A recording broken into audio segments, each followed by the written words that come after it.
2000 World Series, I get a call right before the first pitch from Scott Boras. Alex and I are outside. We don't have any tickets because you can sneak us in. So I went down to the gate. I snuck him in. And that winter meetings that year, I would have bet my lifetime that Alex Rodriguez would become a Met. He knew Keith's batting average. He knew all the 86 guys. And I'm sitting in the suite in winter meetings, and Steve Phillips came down and said, "It's not going to happen." And I don't know how accurate or not. With the 24 and 1 thing, he wanted an office, this and that. I don't know how my life would have changed, but he loved the Mets. Did he talk about the Mets a lot with you? Oh yeah. Well, first of all, your office would have been on the curb. Apparently, like it would have been gone. you know. So I never asked him what was in the contract, but I have asked him about that because you've told me that story. And he said it was absolutely. He said like he thought for sure he was going to be 100%. But He's like got relatives in Queens. The Mets fan thing is 100% true. Like Yeah. he is a diehard. He grew up such a Met fan. He knows like all those. He was legitimately like, oh my gosh, Doc and Daryl. He was so excited they were coming to the set. So that part's cool. He's like, watching like a guy like that act like a little kid, like being, talking about all the old Met days. It's real. So I mean, that would have been something. That would have changed history a little bit. Jay Horwitz in another edition of Amazing Conversation with my own friend, Kevin Burkhardt, since 2022 lead play-by-play guy for NFL on Fox, host of baseball on Fox FS1, worked with the Mets for 7 great years at SNY. Kevin, the best thing you say to anybody, you never forgot your roots. You always pick up the phone when I call. You're beloved over here still. And how cool was it for you, the first game in the Dodger series in LCS, sitting in the fans back at your hometown with a homecoming for you? Well, thanks, Jay. I appreciate it. Of course, it's always going to be my home, right? Like, it's always going to be where I'm from, and obviously having grown up in a Mets fan family makes it even more in New Jersey. And coming back, it's just so full circle for me. I get the first year that I left.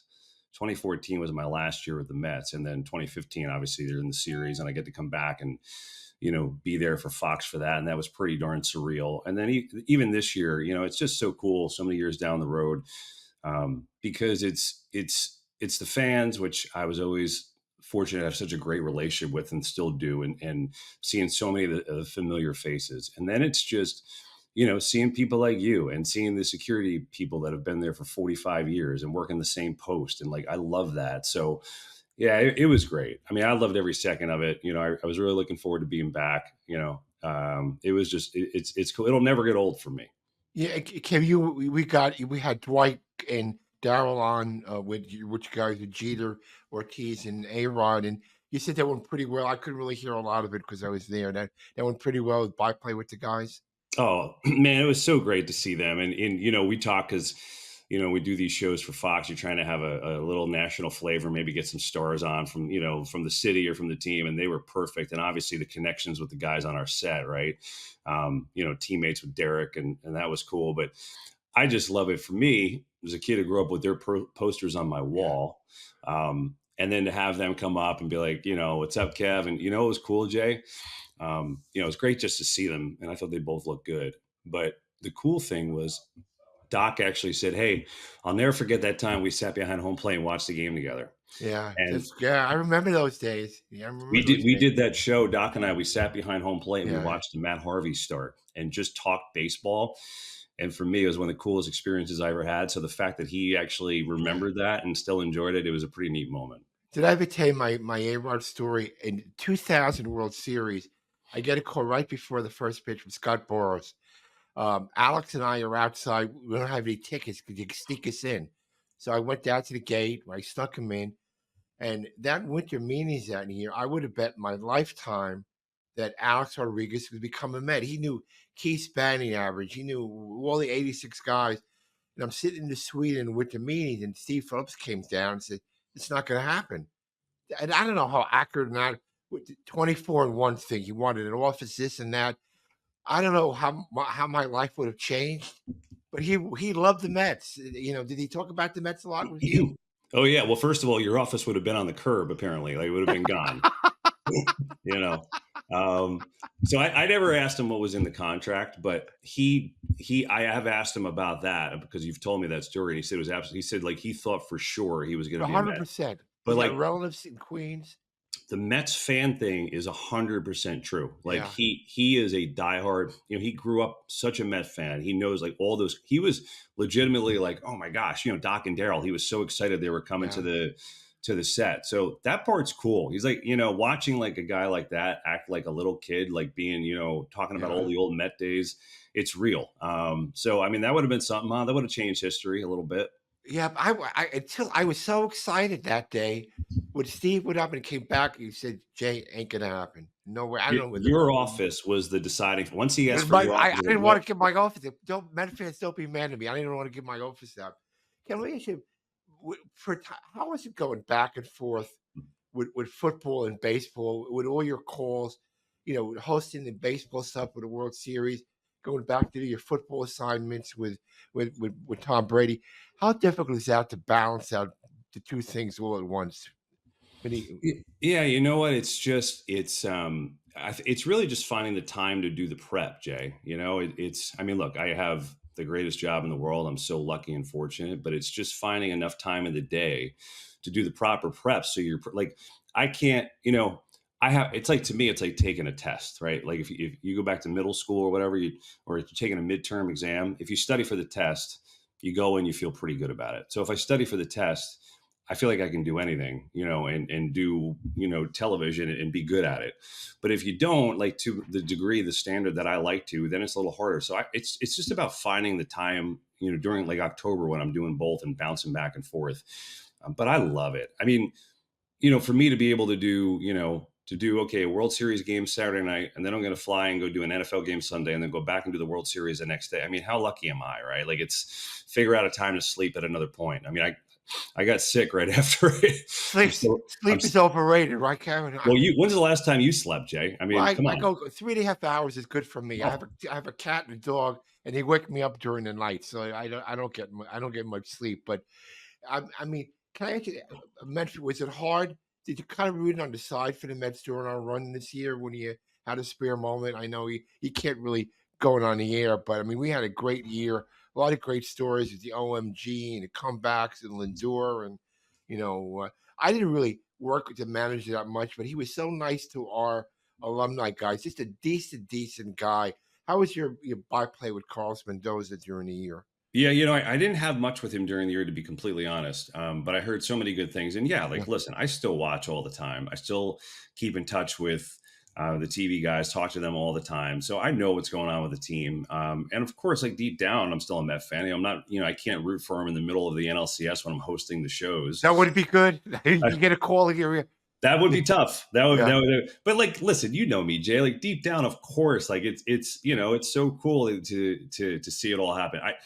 I always think, and you know this better than anybody, but to me, it's like that's what those types of teams where no one expected anything. yeah, Those are the best Mets teams. Those are the teams that the fans like. To me, those are the embodiment of the Mets teams that overachieve and that fight so hard and the underdog. I thought this team was so good with that, and they just ran out of gas. And the yeah, reality is, I think you know, I think the Dodgers were once they got through the Padres, who were a very, very good team, I think yeah. it just kind of freed them. It got rid of all their pressure. They were so good. Unfortunately, if I remember, I was good at my research. Your first year with the Mets didn't really end up great. You know, Not great. no, but great. We had a 7-game lead with 17 games to go, and unfortunately, we lost.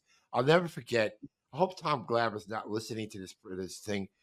He started that day. They got 7 runs in the first inning, Miami, and he used the word after. I think I'm not disappointed. I'm not. Do you? I just forget the exact word. And that we had to go back in, Devastated. yeah, Devastated. yeah, with that way, you know. But it got, and then the year after you left, we got to the series. I know you still have a good relationship with Terry Collins. He was telling me how people were trying to help him do some things during the years. Terry is a close friend and one of my favorite guys. You know, He was great. Yeah, it's funny. I took some gruff for for the after I left being in the World Series, but I was like, I can't take responsibility for Mhm. the other 60 years of the existence of the Mets weren't in the World Series. You could blame me for a couple things. Yeah. Kevin, But what do you what yeah, go ahead. Why do you think it's not often, like, I mean, what you did with your solid reporter, you were able to bond so well with the 7 line. I think your last game, you got a great goodbye. I mean, what do you think it was? Because I know you always took time, you signed the autographs, didn't blow anybody off. What do you think it was in your makeup that you were able to bond so much with the fans? because I think I was one of them. I mean, that's the thing, Jay. I was lucky when I got that job. I knew the Mets. Like I grew up with them, and so I knew the storylines with the organization. I knew the history. I knew, so I get it. I understood what it was like to be a Mets fan. And then, I was just lucky that everyone was so kind to me. Like for me, I don't think it's that hard if you have a moment to talk to someone or take a picture or give a high five, right? Like I think it's just a great way to Yeah. interact. And for me, I'm walking around the stadium every day during the game. So I had that opportunity. So I don't know exactly how to answer that question, but I do think that I always felt like I was one of them, and it's a special bond I'll never take for granted, Jay. I mean, like, how many sideline reporters get that kind of, That's what you I was know? saying, just that. I mean, that's a whole it's crazy, but you still keep it. I know when we play in the Dodgers, you try to keep in touch with Keith, Ronnie, and Gary when they come out there, Yeah, yeah, for sure. And I text them all the time, and I try to see them if not together at different points. Like I saw Gary when we were in New York for the NLCS, which was awesome. They're all dear friends like you, right? Like even if you don't see each other all the time, you Mhm. pick up the phone, you text, and it's still like it's like yesterday. So I love those guys. They're the best. Kevin, you Fox. I hope I have the right thing. Fox has a Super Bowl this year, right? Yeah, we have the Super Bowl. Yeah. So how excited is this? You'll be your second one. The first one, I think the Kansas City won 38-35. Yeah, it was Pretty, 2 years ago. That was my yeah, first one. Pretty special, Jay, right? Like, I think at that point, it was, there were only, I think I was like the 11th play-by-play guy to ever right. call a Super Bowl. I mean, that's pretty special territory, and it wasn't lost on me. And, I enjoyed it. I told myself, not to say that I wasn't nervous leading up to it. Of course, you're a little nervous because you know how big the stage is. But I told myself, if I can't enjoy today, then what am I even doing in this industry, right? Like if you can't enjoy being there and doing that. And so I did. I had a blast and we had a great game and it was fun. And, so this year, like having done it once, you feel confident, you feel good. I'm excited to be there and do that again and kind of be on that stage. So it's a nice little carrot at the end of the season that, one or two people will be watching, Jay, maybe three. You think how is it, Kevin, on the base coming back for balancing the different personalities with A-Rod, Jeter, Ortiz? How do you monitor that? I mean, you got to know each guy's personality, what they want to do and not to do, and you're kind of like the quarterback of that group, right? Yeah, I always think of myself as like the point guard because like it's just really I just try to get everybody touches, I'm and knowing their personalities and what their strengths and weaknesses are. Honestly, all those guys are so easy. They make my life easy, my job easy. But I'm just very cognizant, Jay. Like let's say we're doing a show and someone happens to be talking a lot more than someone else. So then the next show, I'll try to make sure that that other person very quietly gets a little bit more opportunity. Just trying to make it fair and even, but like they're so easy and they get along so well. And I know what makes them tick. I think with anything like relationships, right? Like what makes the person great. You maybe know what their weaknesses are and you just kind of work around that. But it's like anything else. All the years, the 8 years I was working with the Mets, you and I worked together. We had a great relationship. We just Right, talked, you did. right? So like I don't think there's any secret to that. It's the same thing with me in football, doing these games with Tom Brady now. The only way that I've known to do it is, by spending the last year getting to know him and getting to understand him and becoming close with him. And I think that stuff shows on the air. Is it hard going from you had Greg Olson as a partner, John Lynch was a partner. Does it take time to get to know each guy's quirks and how you play off them with them? For sure. Yeah, everybody's different. I mean, every partners that I've had is a little bit different. In some cases, a lot different. And like I said, I think it's just building trust. Like I worked with Greg Olson for 3 years. I'd known him since he was a kid in New Jersey. So Wayne, New Jersey, he went to Wayne Hills High School. right? And my first job out of college at William Patterson was doing high school football games. So I knew him when he was playing Right. football, and I knew his dad. So I knew him like the back of my hand. So like it was easy working with him. So with all the other people that I've worked with, it's always like getting to know them personally off the field, just to get a little feel for how they think and how they tick. And that helps in the booth. Like I just don't think there's a shortcut about that. I think you just have to get to know them and get a trust and an understanding of what they want and how they want to do a broadcast. So for the NFL games, you go into a city like the teams have got to supply you a certain amount of players to meet before a game. Is that how it works? Or We used to go in the city early, but now we do everything on Zoom. on Since Zoom? since COVID, we just do everything on Zoom. So we just like actually today, as soon as I get off with this, I got to talk to a few of the Bucks players.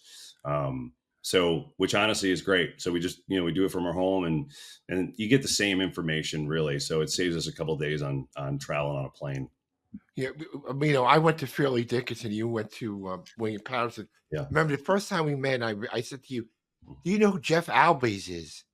Star guy at William Patterson." That's how far back our roots go, And but I mean, what's your again? We didn't win during the time. Is there any one game you remember mostly, Kevin, from the 7 years you were here? Yeah, I mean, if I had to, there are a lot, Jay. Like, even though those times, like, and you mentioned the first year was tough, and the second year was the same thing down to the end. They didn't have a lot of winning success in the end. There were just so many great moments. I mean, if I'm picking one, it's Johan's no hitter, right? I mean, Right. that was so emotional. Obviously, I'll never forget it just because of the historical part of it. But I'll remember that day because I was sitting up in the Acela Club and I was watching, me, I would do hits all over the stadium. And I was watching, I don't know, it was like the fourth or fifth inning. And I always kept score. I kept a scorecard every game. And you remember that day he was wild.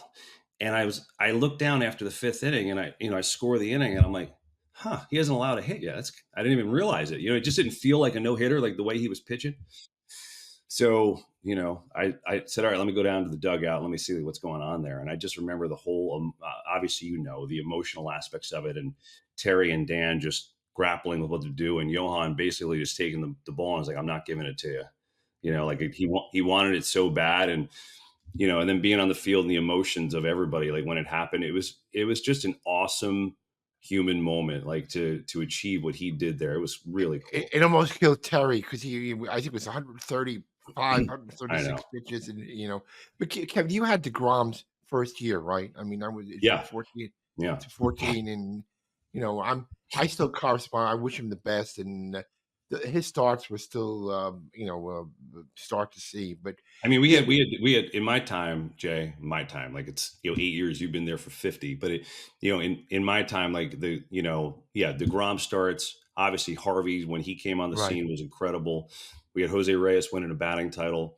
We had R.A. Dickey, winning Cy Youngs and knuckling everybody. So we had some really amazing yeah. stories. And then, getting to be around David Wright every day, right? Like, so we had some great stuff Yeah. Kevin, you ever pitch yourself, from a car salesman in New Jersey to where you are now? Do you ever say, every day. yeah, Every day. I mean, yeah, not a day goes by I don't appreciate it, Jay. And that'll never change because of where I came from. Like I love it. I'm so fortunate. But I work hard at it, and I know I've worked hard to get here, but I appreciate every single thing. Kevin, do you still do college basketball? You did it for a while. I mean, we do. Yeah, I don't do People, it anymore. When I stopped when I got up to when Joe and Troy left to go to ESPN, and I got this job just because it entailed so much more responsibility. I don't do the college stuff anymore, just was baseball and football. that's enough said. But so, I know you're a big Eagle. You follow the Eagles. I mean, my team gifted the Eagles a pretty good player this year. Or my Giants team.